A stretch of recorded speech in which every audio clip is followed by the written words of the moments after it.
We are seeing another escalation in the North Korea versus South Korea, Japan, the United States, and all of their allies. That whole conflict, which has been going on for decades and decades. At this point, the latest update is that, according to the South Korean government, North Korea has fired two ballistic missiles. 2 days after they tested their intercontinental ballistic missiles. So these ones were the short range missiles going on their east coast.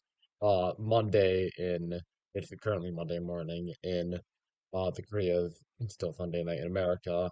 And this is a another trend forward in the continued tests of North Korea that have been amped up even more than just the general tests that seem to happen like every 3 months, and it's usually just the same cycle where North Korea will randomly fire a missile, and then uh South Korea and Japan and the West will make some sort of statement saying that, to telling North Korea to back off, and then people kind of just forget about it. But these missile tests from North Korea are seem to be more significant than just the standard ones that we've been accustomed to over the years, just because of the quantity that they've been occurring and the location where the missiles have been landing. About a month or 2 months ago, parts of Japan had to go under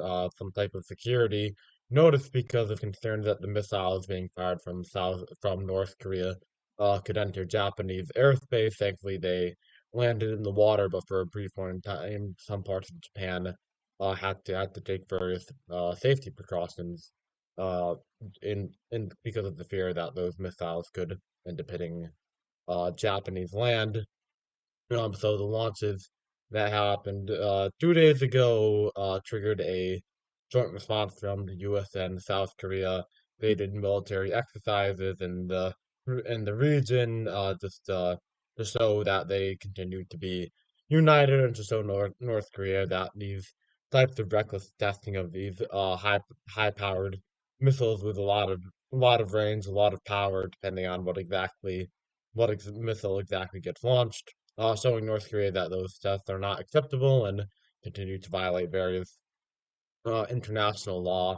And we continue to see the same type of response from North Korea, saying that everyone's overreacting and that the U.S. and Japan and South Korea are escalating the situation, and it's not actually North Korea's fault. State media saying that the ICBM test, so that one that happened 2 days ago, saying, so they said that it was supposed to further its fatal nuclear attack capacity, verify reliability, just a general thing that you would expect those tests to be for.